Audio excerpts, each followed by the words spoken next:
I think we're just going to jump in. We're going to kick this off. And so I know that we've got some people coming in here and there. And, you know, for those of you who are just joining us, I've got some friends and colleagues on in this session today. And I want to welcome you to the Horizon Room. I'm just going to introduce myself very quickly and then ask the rest of the panelists who are with us today to do a quick intro. Who are you? What do you do? What's your connection to education and our topic today? And just give us a quick view of who you are and what you're about. So my name is Chris McMurray, and I am the Chief Academic Officer here at the Learning Council. And I have the distinct pleasure and honor to be the host for the Horizon Room open mic sessions. It's a ton of fun. We dig into some hot topics. We throw around some ideas. We wrestle with stuff. We're going to be wrangling today. Weird that we were talking about Yellowstone and now we're talking about wrangling. That's crazy. I'm going to kick it off to you. LeiLani, you want to jump this off? Yeah, I'm the CEO of Learning Council, and I'm hepped up on research these days. I mean, this is the month we just completed our big annual research survey analysis, and we're super excited about the direction the nation is taking. Almost all of you, even you, Jeff, you guys know me for many years. And, I've been out there pounding the pavement and trying to get things to go. So now I'm like, wow, it's happening. So that's me. Nice. Karla? I'm Karla Burkholder, and I'm the Director of Technology in Shirt Cibolo Universal City ISD.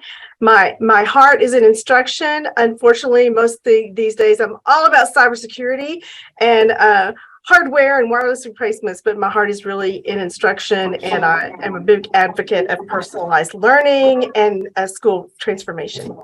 Nice. Thanks, Karla. How about you, Jeff? Yes, I'm Jeff McCoy. I'm the Associate Superintendent for academics here in Greenville. Since both my previous life, I was on the technology side, so now have a kind of a blend of both sides, instructional and technology and academics.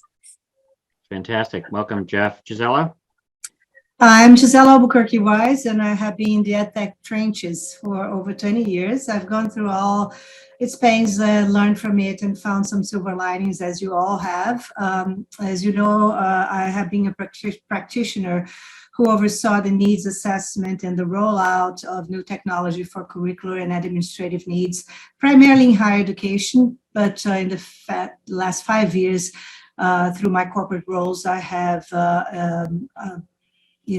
delved into the K12 environment and have been following LeiLani and the Learning Council a lot. And this experience and their inherent challenges led to opportunities to develop innovative approaches and create more sustainable EdTech landscapes for the organizations I serve. So today I'm focusing on helping education leaders to do the same in a less painful way. Nice. Thank you. Well said. Kahle? Good afternoon, everyone. I'm Kahle Charles, Assistant Superintendent for St. Vrain Valley Schools. We're located north of Boulder, Colorado. And I've been, this is my 39th year in education in a variety of roles.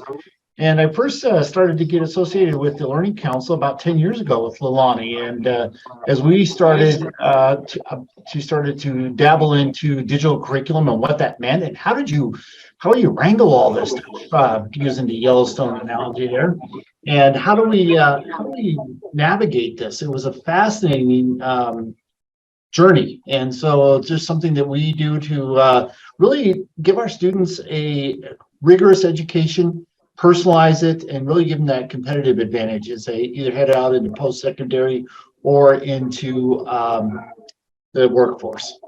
Nice. Thank you. Yeah. And all of you have done great things. And I join you as a fan and am humbled by the things that you've accomplished. So know the folks listening that this is a panel of experts and they are very, very highly regarded in the field. Good folks to learn from. So can everybody see my screen? Can you folks see it? Okay, cool. So our topic today is really that. It's really that digital inventory issue. It's what are we doing with all the things that we seem to have accumulated over time? And Lonnie and I were talking not too long ago about some of the research and some of the things that are behind the numbers that we are reading. And it's a story that's being told in the results that we're seeing. and it's kind of fascinating.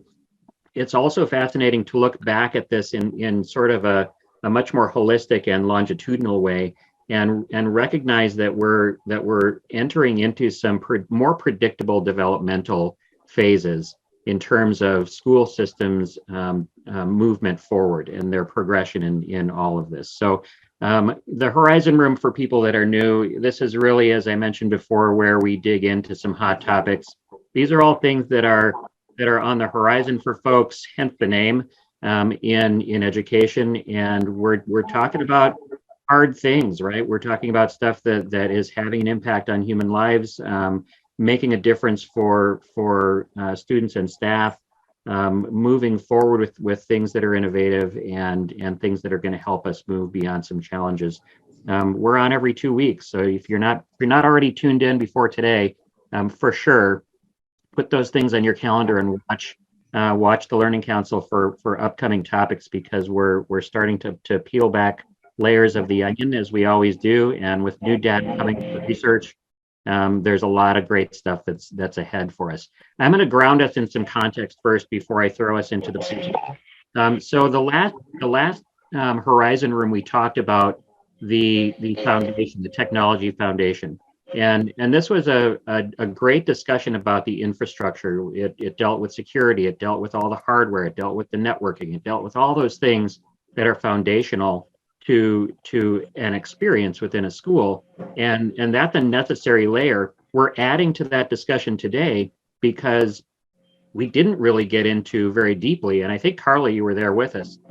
We didn't get into it very deeply in terms of what the application or the software layer was, and we want to do that a little bit today, because it's definitely something that is on the top of people's radar, and we have to start digging into that a little bit. So I'm gonna start with some, and this is brand new, and it's sort of a sneak peek. I'm getting some feedback, so sorry about that for those of you listening. So two things that I want to share today. 43.5 billion is the total tech spend in 2002. That's bananas, right? That's billion with a B. 31 billion is the total instructional material spend in 2002. So those are increases, right? What we're seeing there is that a total tech increase is, sorry, the total tech. I think it's Gisela's mic. So I'm going to go on mute, and maybe Gisela, you might want to mute in case it's your mic. Thanks. Okay, cool. Awesome. So what we're talking about is an increase, right? So this is an increase of almost 20% over 2021, right? This is data that we're seeing. The instructional material spend, it's an increase of 45% over 2021. That's a mix of digital and analog, but still, that's remarkable, right?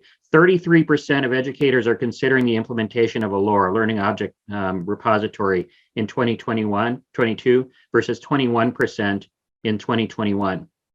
Remarkable. 12.5% of educators are considering implementation of digital core courseware versus 4% in 21. That's a huge jump. Almost less than 10% of schools and districts are reporting centralized evaluation, inventory, and monitoring of apps and digital resources. That's scary. If I take a look at all of those things in the context of what I hear from districts and colleagues, I begin to paint a picture of what you might say is impending doom.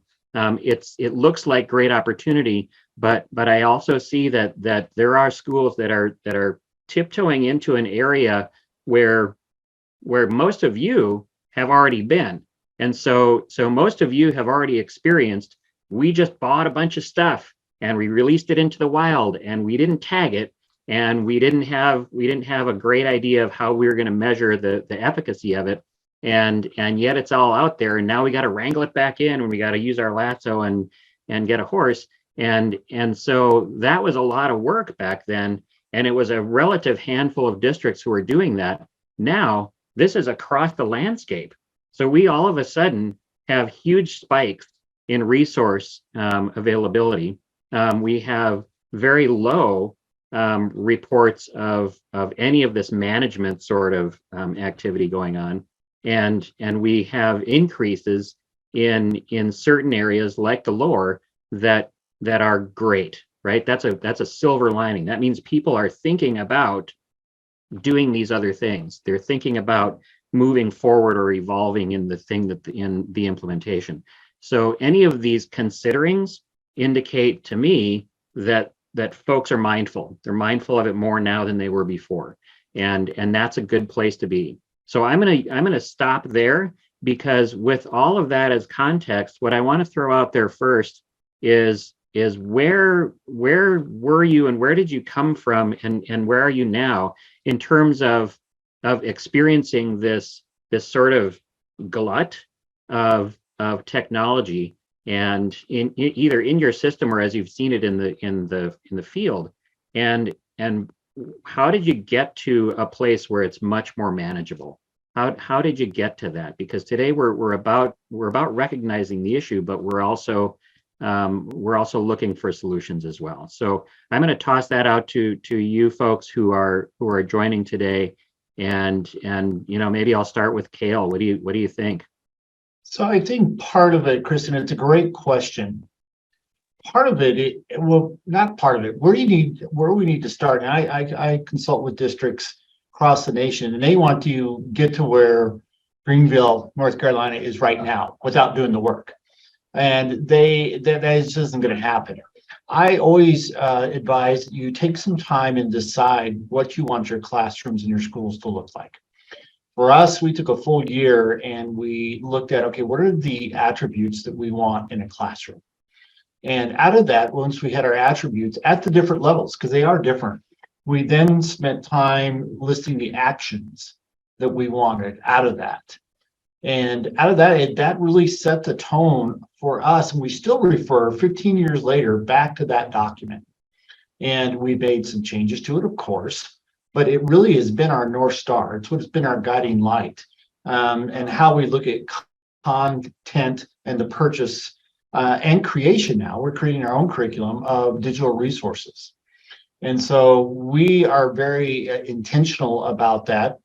When we go to look at, and I think the term the Learning Council uses, digital courseware, if we purchase it or anything, it's a 2-year process for us to do that. And it's thoroughly vetted with teacher groups, administrators. We piloted it for a year. And in some cases, we say, no, we're not going to use it. And we really want to make sure that we have 2 things we look at. Will it help our students learn the content, and will it help our students apply the content? Can they do it? Can they apply it? We always talk about that. That's that foundation innovation piece that we look for. And we also, I think you have to hire people to help manage this. When we looked at inventory, when we first started, we're up to probably 70 courseware now for our district. That we have 3, now I think 4 full-time people to help manage that. Now they have other duties, of course, but they help me inventory that. They help with dispatch that. They help make sure that when we look at something, that it is going to not only work on our systems, but all the ideas around student data privacy are taken care of, because that's huge. We've seen where that has not been taken care of in some of our districts, and it's really been a disaster for them.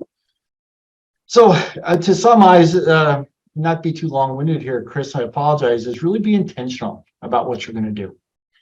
Make sure that you know where you want to head, have that vision, and then put an action plan into place for it. And I described some of the things that we've done with this.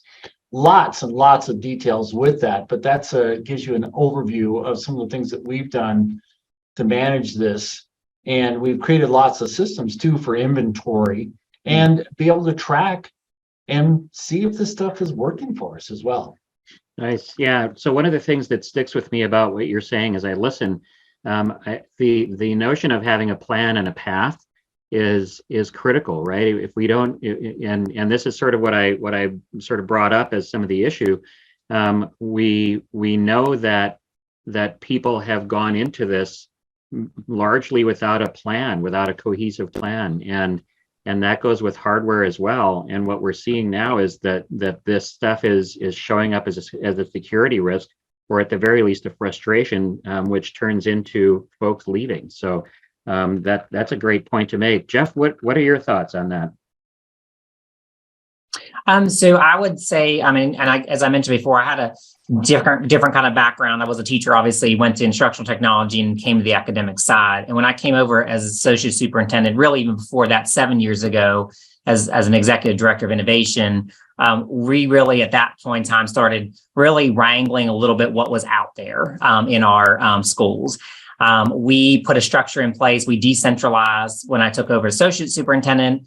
Money we were spending at the district level, we were finding in software we were purchasing here just was not being used. We were not getting a return on investment because the schools didn't have buy-in. So we decentralized that. We gave the money back to the schools for the most part. And we went to an approval list. It was not the Wild West. It was, we're giving this money for you to purchase, but here's some parameters. And so our team vets, we have multiple math, multiple English supplemental programs because we want the schools to have some choice based on their community needs and all of that. But those do have to be vetted by academics. And it's a fairly small list as far as what they can actually purchase. Anything I purchase district-wide, of course, we evaluate that pretty much every 3 years. My internal research department is evaluating heavily to see the effectiveness of that being used, just to make sure it's working. I would say last year we started wrangling. We were getting inundated, like I'm sure my tech friends here have been, inundated with requests from schools for apps. We require anything to be used to be submitted through our process because we have to look for PII violations, data share agreements have to be signed, all that has to happen. I work with one EdTech nonprofit group who I'm very involved with, and we actually built a vetting tool. And so it cut back on what our tech department from the tech side had to vet because one EdTech vets, crowdsource vets apps for certain things. And then you pick up and you vet from your district specific things you're looking for, obviously. But it cuts back a lot of the time that we were spending months vetting apps, and it's cut back on that time. We also implemented a tool to be transparent with teachers. So before they submitted something for consideration, they looked it up on our One EdTech portal, and it would come up and say, you know, look, we can't use Quizlet. It's a red line because they won't sign a data share agreement or whatever it happens to be, whoever company it is that won't do X. And so I think from that, we kind of got that process back in place. And then this year, we implemented a tool actually that now gives us a vision into how much software is being used, even down to what's being used. So we can identify those violations, if you will, of PII, of things that we say, that's not approved, why are we using it? And we do now block anything that's not appropriate. As far as like a company that won't sign a data share agreement, we just block it, the site altogether. And the other from the academic side, the really great thing about that tool we implemented is, you know, schools that I'm working with to improve their test scores, where they say, oh yeah, we're not using this tool. Some of those tools are great for supplemental after school use, not for core instruction, you know, where I'd be told, oh yeah, we're not using that in the classroom for core instruction. We're only using it before after school. Well, this tool allows me to go in and look at the usage and what times a day it's being used to be able to go back to the principal and say, actually, your teachers are using it during the day. You may not be aware of that, but your teachers are using it during the day, which is one of the reasons why we're struggling with our test scores here. And so the principals now have access to look to see what's being used during the day in their classrooms so that they can have those more academic conversations as a way to really get back down to the core instructional, digital or not, programs that are being used that we know makes a difference in our academic achievement. Interesting. What I'm interested about that, and I've got a question, and I won't ask it now, but I'm interested in response because that's one of the things that keeps coming up in systems that I work with, and what is the staff response to some of those things. But I'll jump to Gisela first before we go there. What our initial thought was based on our challenge, where do you see systems coming from and going to, and what do they have to do to get there? So picking up on what Kahle first said about being intentional and asking those preliminary questions about what attributes you want in a classroom, and also what Jeff said about, not having buy-in and ROI. I think those are part of the same equation. It's about stepping back and really having that assessment, and analyzing what exists, whether it's legacy that's working, like legacy systems that may be working, legacy systems that are no longer working, that serve the purpose, but that should be replaced, or where you could build in. But I think I just want to backtrack to that important thing with regard to what systems that maybe what we want to look into in the future. I feel that's as long as we continue to separate foundational technology from what we call EdTech, what we label as EdTech, will perpetuate this problem. I think the holistic approach is necessary. And yes, it takes time. Yes, it takes resources. But if we don't do that, if schools don't do that, we will just keep adding stuff, and then it will eventually break apart. So I really feel that this assessment is necessary, and that will be unique for each environment. Nice. Thank you. That's interesting. Lonnie, you've got your hand up, and my hand is up inside where it counts because I have a bunch of stuff. Go for it though. Well, I just, before we turn Karla's mic back on, Gisela and I had done a lot. I was hoping you were going to comment about this, but you did sort of, Gisela, back in the day, which wasn't actually very long ago, but the pandemic sort of warped everybody's sense of time and space. We did a lot of work on workflow.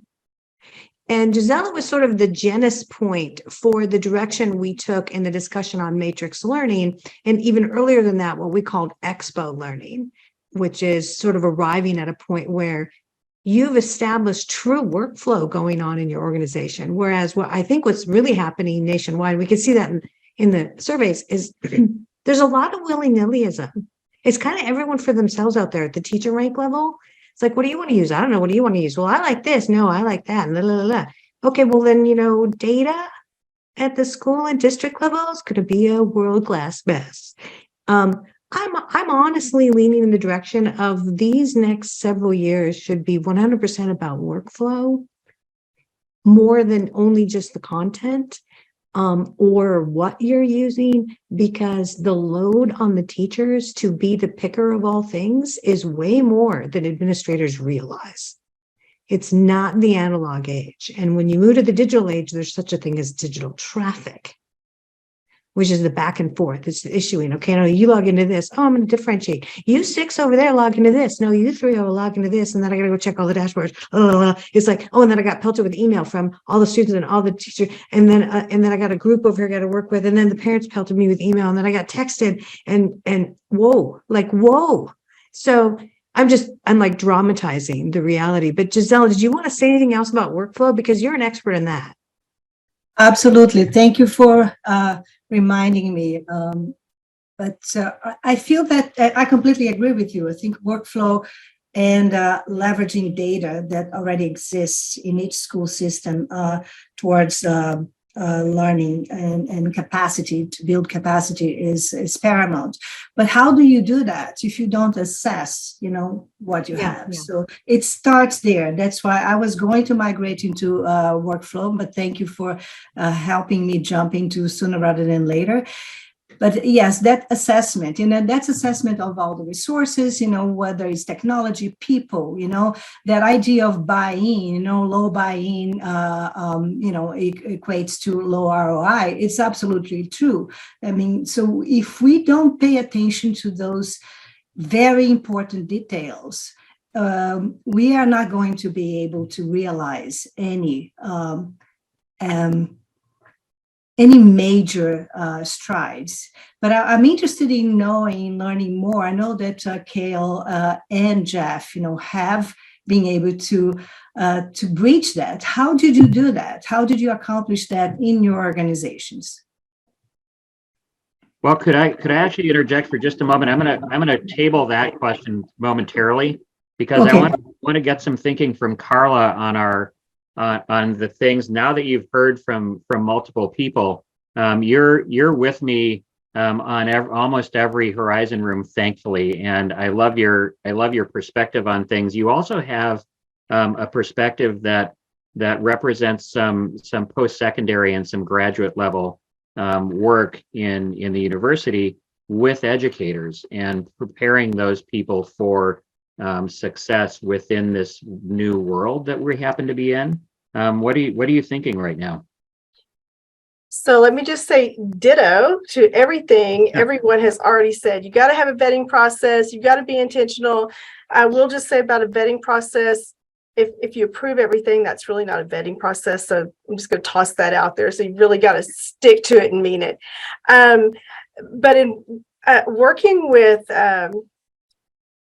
educators as they attain their terminal degrees, it's amazing to me how many either don't know what the process is, or they don't have a process in their district, or the ahas about, oh my gosh, you mean you shouldn't use everything that's free because they might be collecting data.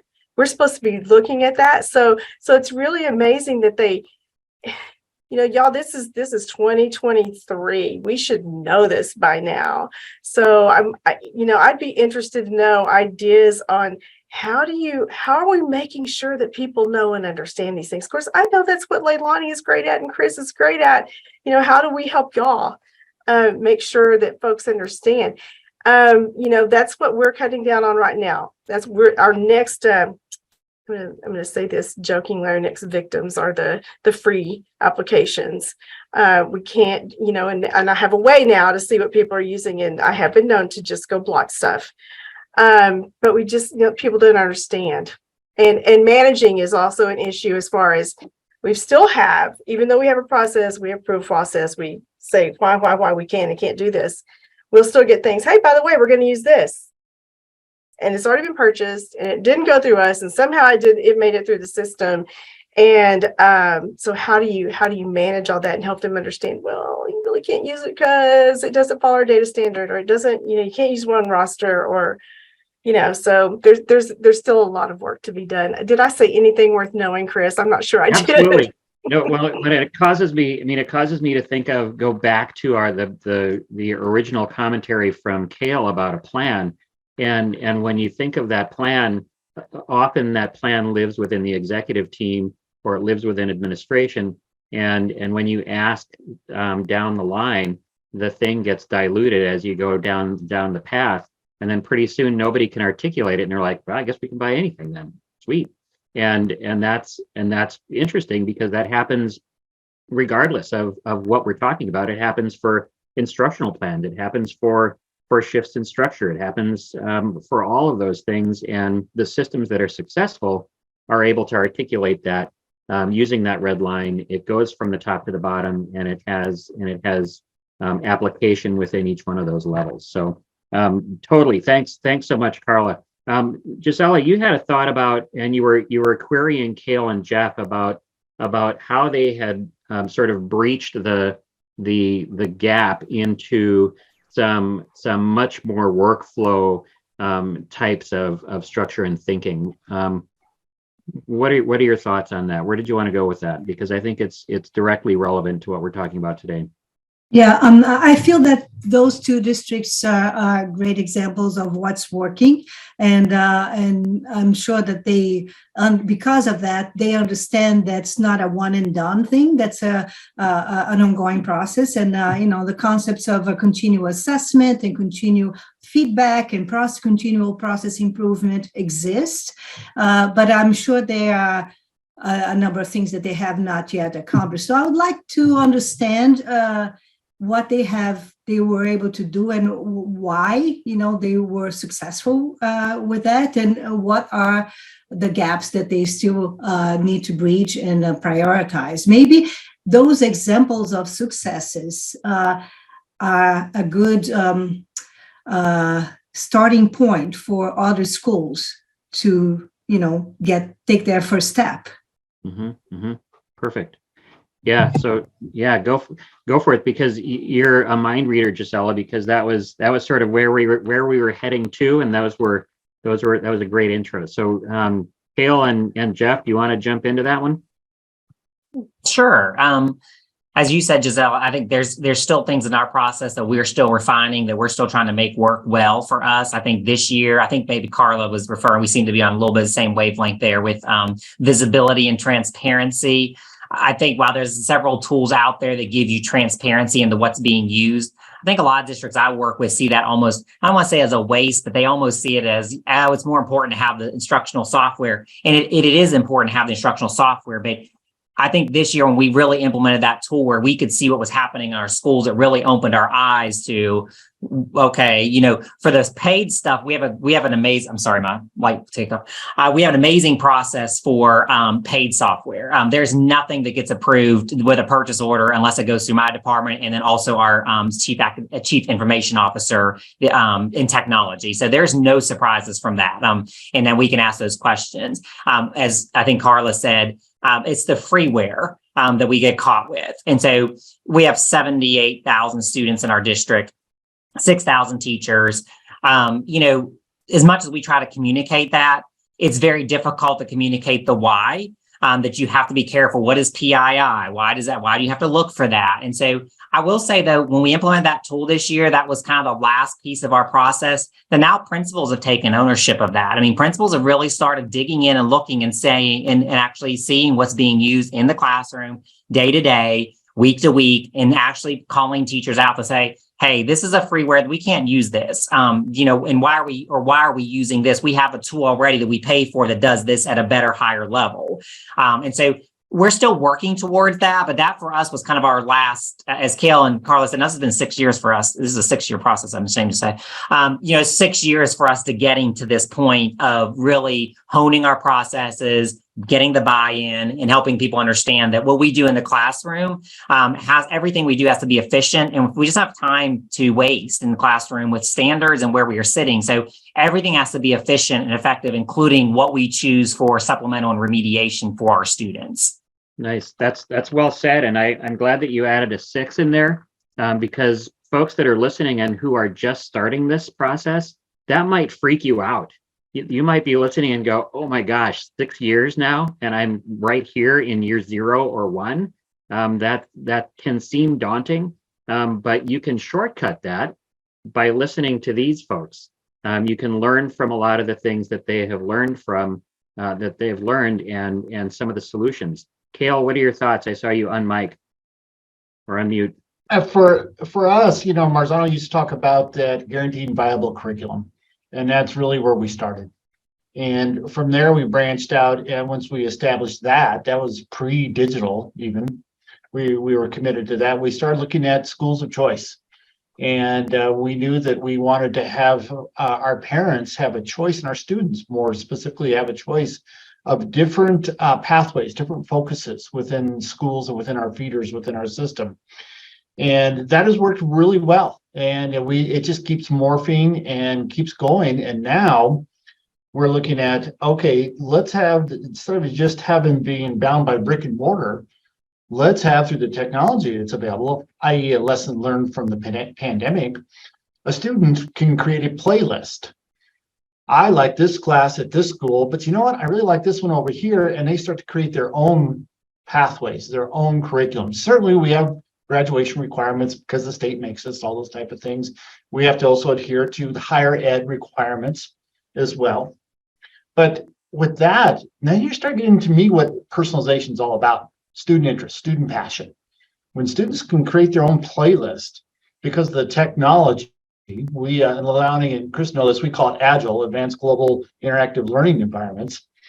We're able to, students can take classes from all over our district in one place. And we're going to start to offer that for the rest of the state of Colorado. So that is one thing that we're really starting to do. And then partnerships, of course, and I'm sure Jeff's doing this as well with higher ed.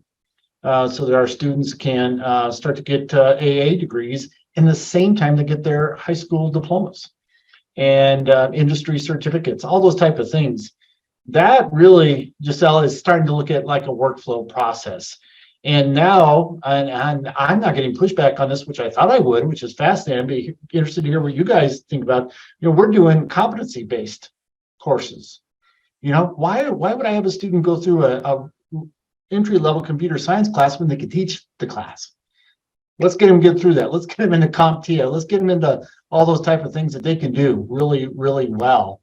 And so far, we're really getting some real good movement with that within the playlist. And talk about student motivation, guys, it's off the charts. It's off the charts when you can engage students in their own education. And man, I'm getting all wound up here. Okay. It really, really is a good thing. So thanks for that question, Gisela and Chris, I appreciate it. Yeah, no, it's amazing to see, and I'm just sort of listening and reminiscing a little bit, Kahle, because it was not that long ago that the things that you're talking about and that are now sort of just a common part of our conversation today and vocabulary were things that we were kind of scratching our heads on and going, now we see where we might need to be, but I'm not quite sure how to get there. And we were just kind of experimenting with this stuff. I mean, as a group of colleagues, I remember sitting in rooms together and going, yep, good. So what are we going to do, guys? And I think it's awesome now that, and it's amazing to me that I can look at this screen and know that there are people also listening who have watched the progression and have seen the development of systems as we move forward. And so that's sort of my next throw at you is these are all developmental stages. And these are all things that we can predict now because we've seen iterations of them and we've seen instances of these things happening in the field. And we've watched St. Vrain and Greenville and Schertz-Cibolo moving forward like this along a pathway. And lo and behold, people do very similar things and we're not as unique as maybe we think we are. And there's a pretty predictable path that people take. And it goes just like you've talked about. It goes with, we've got a bunch of stuff. Now we need to know what we're doing with it. We need to know where it's going. We need to clamp down on some things. We need to set up some bumpers. We need to have some processes, some systems, PII, all those things. And then you start to allow more freedom. And this has been our conversation forever, right? Use the technology to help the humans be human. And now we're talking about workflow, which has technology in it, and it's being augmented by technology, but we're talking about the movement of humans and resources. And that's a very human act. And that's a very human basis for the experience that we are expecting folks to have out there. And so in terms of development, Lonnie, you had your hand up before I get too much further. Well, I just want to say, in terms of evolution, Kahle said something really great, and I've heard Karla say this because I know you're going to have Karla unmute in a minute here, but Kahle, you said something really provocative, which is, the students creating their own pathways and playlists. So just when we were analyzing all the research here, Chris said something really great, which is, really like the learning management systems are really teacher management systems. They're not learning, like from a learner view, they're not learner management systems.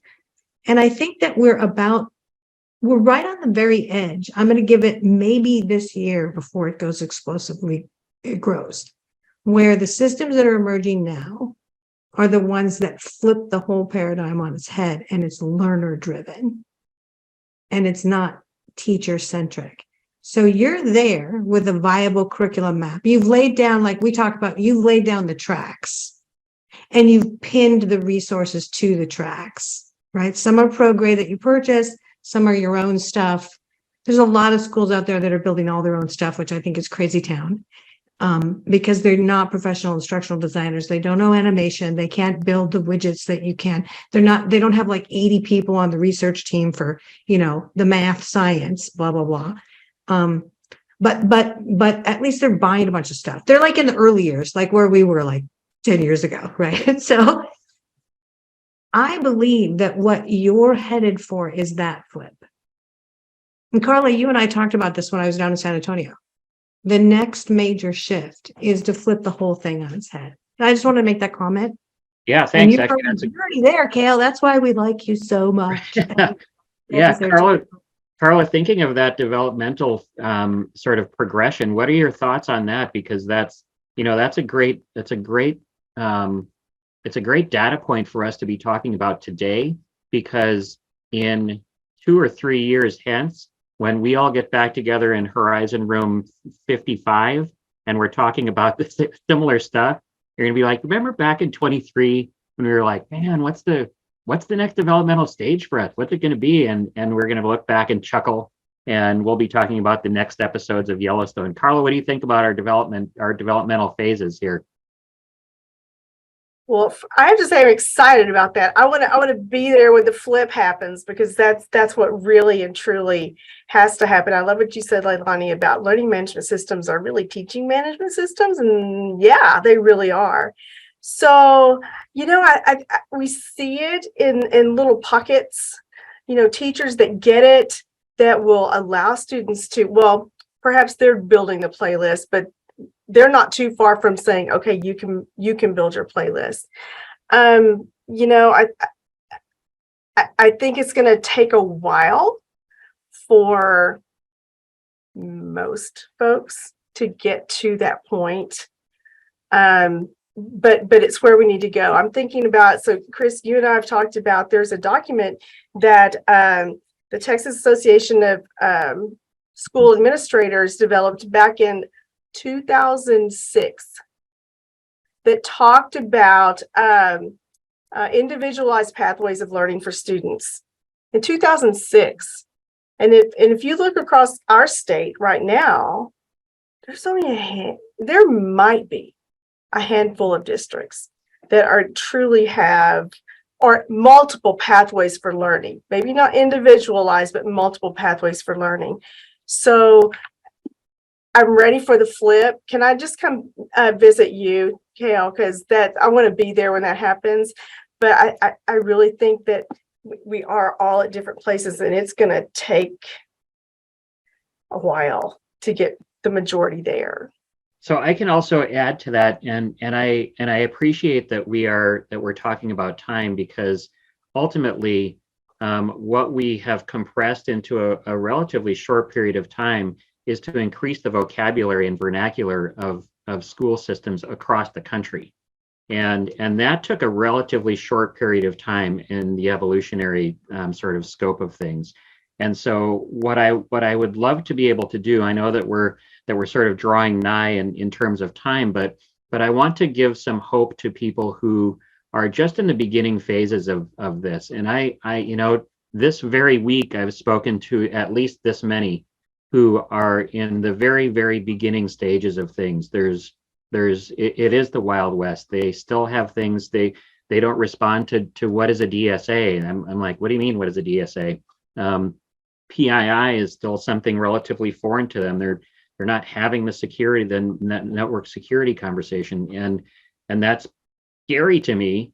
And when they hear you folks talking about these things and your next evolutionary step, and Kahle, you've got pathways, and Jeff, I mean, I use your models of documentation for process and framework almost daily, and you've got a lot of stuff figured out, right? And so for those folks to be at zero, listening to this, going, I don't even know how to start. I don't know how to start. And Karla, you and I have talked about this. What's the one thing? What is one thing you're going to start with to get off the ground? If you're at almost zero, what do you start with? And I'm just tossing that out to the group, and I'd love to hear from each of you. Where do you start? What's your advice for someone who just is maybe underwater with this? They don't know where to go. I'm going to start. Yeah, go for it, Gisela. I want to start by mentioning something that I know you all deem important, but we haven't touched upon yet. The idea of demystifying concepts, demystifying tools, demystifying concepts such as workflow. And how do you do that? It is through professional development. We know that teachers and administrators are like, just reject or don't engage on those ideas or even don't understand because they are not exposed to it. And it's not just by top-down approach. It's really, teaching them and having, so they can have that aha moment. And then you have the buy-in, and then it becomes a process that's not just top-down, which I don't believe in, but you meet them halfway, then you start a grassroots movement brewing, and then come to a point where you have the stakeholders in your committees, in your focus groups, understanding and truly representing the curricular needs rather than their own likes or their own needs. Great.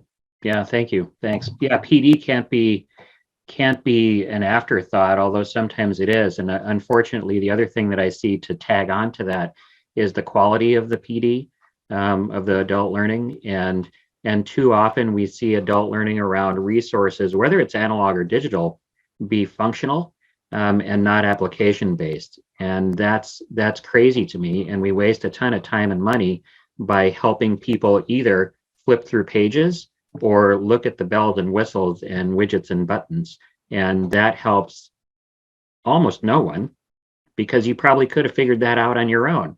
And so what I see in successful systems is whether they've got an instructional or EdTech coaching cadre, they're going with application. How do you build learning experiences with these tools? That's what we see in the successful ones. Okay, somebody else, jump into this. Where do you start? So Chris, I'll say, and probably where I started, where I would say now to start, where it was 6 years ago, there's been some errors and missteps. And so, that what I would do differently today, we don't, to tap on what Gisela was saying, we don't do anything anymore. We started out with an instructional technology department who taught teachers how to use tools. And those things, we've shifted way away from that. I always say now, this probably will never happen in my few years I have left before I retire, but probably where we don't have an instructional technology department anymore. My specialists, my academic specialists who work with learning and teaching, they're required to know how to use technology to integrate technology for teachers. And that was an aha moment from a teacher not a couple years in, who said, I don't really understand why I have to go to two different people, one to do the curriculum piece and one to do the technology piece when you expect me to do it all. And that was a aha moment of, it's true. Our curriculum people who are coaching and working with teachers, and now that teacher has to go meet again with somebody else to actually integrate technology. And so now our technology folks, they still work with teachers, but they're working heavily with our team too in academic curriculum, so that our team knows when they're out building a lesson plan with a teacher, they're integrating that technology or saying, hey, have you tried, let's look at Cami. I bet this would be a great way for us to really engage our kids. So that was a mistake that I would have maybe down the road. I wish I would have veered a little bit differently and thought about that differently over time. And then I also think just starting off, the chief academic officer and the CIO have to be joined at the hip today. That was not true 10 years ago. That is non-negotiable at this point. If you're not joined together, you can't. I'm a lot of times I'm the heavier one. They'll say no to schools. We're not buying that. Because the technology department might say, look, this is not one EdTech standards. It's going to be all this implementation issues. I'll back my CIO on that and say, look, that's a problem for you guys. No, we're not going to use that. And so having those joined, I still see in districts I work with a big split between chief academic officers and CIOs, and they're almost at odds with each other versus lockstep with each other. And it's unusual partnership, but the partnership between the CAO and CIO is critical if you want these two systems of technology and academics to really work out for learning for your students. Mm-hmm. I'm glad you brought that up, Jeff, because that's something that all of us here on this call in the panel have talked about for a while. And what I also like about the thing that you're bringing up is that those are systemic changes. Those are foundational operational changes, and that's advice to somebody who is starting to think about a transformation. Start looking internally. Don't just look at the materials that you're providing or the PD structures. Start looking internally. Look at the cabinet level. Look at how your organizations are run in parallel. Are you actually running parallelisms in the learning? And how does that look? Because that's a great place to start. Karla, you and I talked about this not that long ago, just a couple of weeks ago. Right. So yeah. And what do you think? I would just like to say, okay, pick one thing, like we've talked about, Chris, pick that thing, go build those relationships, go reach out to those folks, because I for years, that's what I have told in our professional development when we do workshops or we do presentations across the state. it's about relationships, and the technology and the curriculum department have got to work together. In a perfect world, they would not be separate. They wouldn't, because you can't do school without technology. Kids can't learn without curriculum. We should be working together. We should be so attached at the hip, like you said, Jeff, that no decisions are made without both teams working collaboratively to make those decisions. So for me, that's the one thing. The second thing is go figure out what you've got out there. That's the next thing. Figure out what you've got and take a look at it. You do not need 12 reading programs. I'm just saying. Nice. Thanks, Karla. Kahle, what do you think? You were nodding and smiling. Well, the thing that what Jeff said, I can't believe it's still happening, that the curriculum and the IT folks aren't in lockstep, but that it is reality. For me, in other words, decide who you want to be, decide what your vision is going to be, and then spend time doing it. Involve lots of people, not only people from inside your system, but outside your system. Get your community involved in this too. Those partnerships are invaluable. And then once you have that down, you can start to move forward with things, and don't let a little bit of pushback stop you. We take pushback as, oh, okay, maybe there's some good things that we didn't look at, but it's not stopping us. We're moving forward. We're not stopping at all. I've said this before to LeiLani, it's not if, it's how fast we can do it. And that's what we're looking at thoughtfully for sure as we go through with this. And it will take some time. We've been doing it for 15 years to get to this point. And we just knew, but we had that vision a long time ago of what we wanted to do. And it really didn't even involve technology at the time. It has evolved to that. Absolutely. What a great amplifier. So yeah, I just, decide who you want to be as a school system. Decide what you value in learning. That takes a while. Anytime you talk about values, that you're going to have lots of different opinions, especially in today's climate. And it's like I said, we go back to our documents and we can use that guiding light to decide things. Like there's this interesting thing, guys. I don't know if you heard of Chat GPT coming up. Oh my, yes. And I want to embrace it. And I know there's some people in my district that don't want any part of it, and we'll see. But that's again, we can have this discussion now because we know what our values are. I'm not kind of teasing a little bit about that, but it's certainly, I know, on Jeff's and my radar, and probably Karla's as well. It's been popping up all over the place since the break. Nice. Thanks. Yeah, no, that's great. Lonnie, any thoughts on that before I send us into our final thought? Yeah, I have one final question that maybe you guys can just do yes, no, or maybe to, and that is, the data is showing to me that we have a huge disparity on sophistication in the smaller districts. When I come out to Colorado, Kahle, you've got that one association that's trying to take care of that, which is great. I forget the guy's name now. I'm blanking on his name, but he was on the panel with you last time I was there. Right. Yeah. And so that's great. But I really believe that districts need to adopt another district. The guys that got it together, and all three of you guys as districts need to adopt another district. I don't know what the rules are. They would have to pay you for your sophistication. But the bigger districts have the staff and the resources and the history that all these other little districts, when they jumped on board and handing devices out to every single child and got Google Docs for everybody, and then waded head into all the stuff, they don't know what they're doing, and they need to be adopted. So what are your thoughts? Yes, no, would you even consider adopting? Well, LeiLani, I'll just jump in because I think, we are adopting a district, and we are saying, come on board. We're actually giving them the technology. We're not charging them a dime. They don't have the money anyway, but we're going to do this, and we're with the hopes in Colorado that this will be a model for other bigger, larger districts like Denver Public Schools, Jeffco, to look at and say, Okay, we're going to take on, and we'll probably do multiple districts before it's all said and done, once we get the model and all the bugs worked out of it. So absolutely, thumbs up. Yes. Cool. I love that. I'm ready. I want to go adopt somebody right now. I'm going to take this. I serve on a board of an organization. I'm not going to promote that, but I am going to take this to our board and say, this is a great idea. We've talked about having a mentoring program that's been a little slow getting off the ground. What if we adopted districts? So I love that idea. Let's do it. Let's do it. Nice. Jeff, are you adopting folks too? Is that you're already doing that, aren't you? We do. Yeah, we don't charge either. It's just an in-service that we are happy to help districts. I belong to multiple boards I serve on.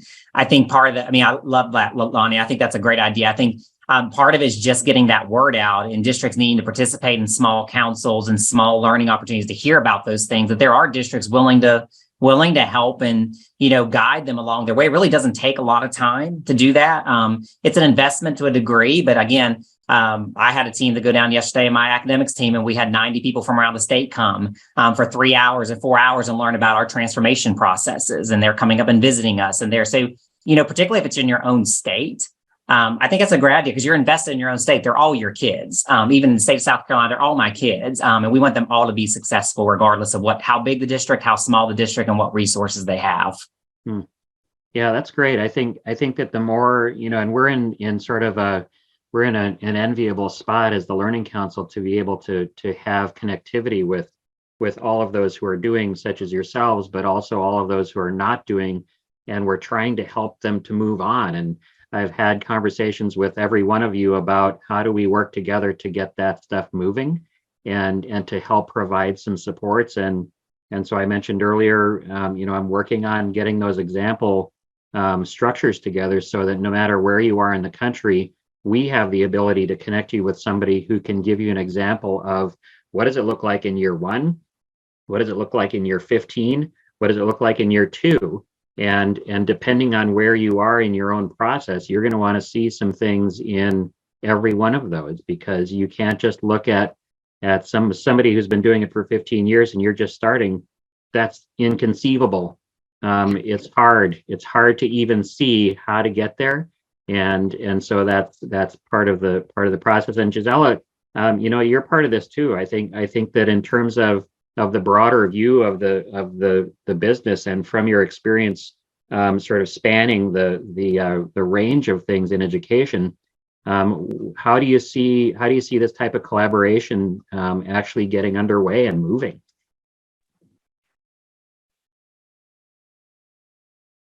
Sorry, I lost you here. Oh, that's okay. Did you catch the question? Yes. Okay. So I want to say that I've been working on this, trying to be a catalyst for this for the longest time. LeiLani knows that. And I would love to continue doing that, joining forces with the Learning Council and with you all. And I'd love to visit the schools and see what you guys have done, and then continue those conversations and address them in an intelligent way, and then be able to be a part of this consultative approach, that I see the Horizon Room group, and the Learning Council doing, that's a service that's needed, that I think is imperative to be able to break those silos, to be able to create some momentum. And to me, there are 3 pillars, the relationships that Karla mentioned. That's how I got things done in higher education, by breaking down those large pie in the sky kind of committees that didn't accomplish anything into focus groups, the assessment, and also this notion of creating true workflows that serve the curricular goals. That's basically that. Yeah, nice. Thank you for that. Just before you end off, I just want to remind Jeff, we're coming to your neck of the woods for the first time in 10 years. How are you? Yeah, we're coming to Charlotte. So we're We're gonna make Awesome. sure you get Greg down there. So yeah. Yes, come on down. We won't be far. We won't be far. So I first of all, I want to end with a couple of things, and these things were echoed by folks in the conversation. I want to focus on the first and the last, right? The first one is find somebody to partner with for inventory and services, right? Those things, Gisela, I think your mic is causing some feedback again. Definitely partner with somebody. Don't try to do it alone. There are plenty of folks out there, including folks that are here on this panel, myself included, and as the center for a lot of this type of connectivity, the Learning Council can be that partner. We can at least reach out to me, find me, you know where I am, and I can point you to some people and help out. Centralizing, right? So a lot of that stuff, Jeff, you talked about decentralization, but there's still a centralization aspect of what you're doing, to know what it is that's out there and to have a process and to have the systems and to create that stuff that is foundational for then moving forward. That also means, as you folks were talking about, setting up those parallelisms within the structure that are going to help you to move forward. Map curriculum to time and resources. Don't skip that. Some folks skip that. It's not a good idea to do that. You really have to have a viable curriculum map. Again, find a partner to help you, find some examples, contact any one of these folks and they can help you out with it. Top tier resources for things like LORE and SSO. Don't go for something that might be cheap or free, especially in those two categories, because it's not going to work. It's not going to help out. Focusing on the vision and making plans. You have to have a plan. That came up early in the conversation. Must have a plan and then work that plan and keep it agile, keep it moving. And then definitely partner. Whether it's in your state, outside of the state, go to as many things in schools and visits and calls and Zooms and all those things that you can, because you really will learn a lot, and you'll be able to skip some of the things that Jeff wishes that he would have done had he known more at the beginning of this. So I want to thank the folks, Kahle and Gisela and Jeff and Karla and LeiLani. Thank you so much for being with us here today. This was a ton of fun, and I know that I got some messages while we were having this conversation from some folks, some colleagues that were like, wow, this is actually a fantastic group. And so I know that I've got some calls looming here that I'll be addressing, and I'll be contacting you folks for some additional help. So thank you so much again. Thanks folks for being here. This is the Horizon Room. We're going to be signing off now. Make sure that you check back in. Our next conversation is in January on the 25th. It's going to be talking about selective app and process retirement. It's a dovetail to what we're talking about today, and it really is. Now that we've got some of this stuff figured out, what are we doing as a process for cycling out some of those things and replacing and renewing? So that's another layer, folks. So with that, I am signing us off from the Horizon Room, and we look forward to seeing you again. Take care. Have a great day.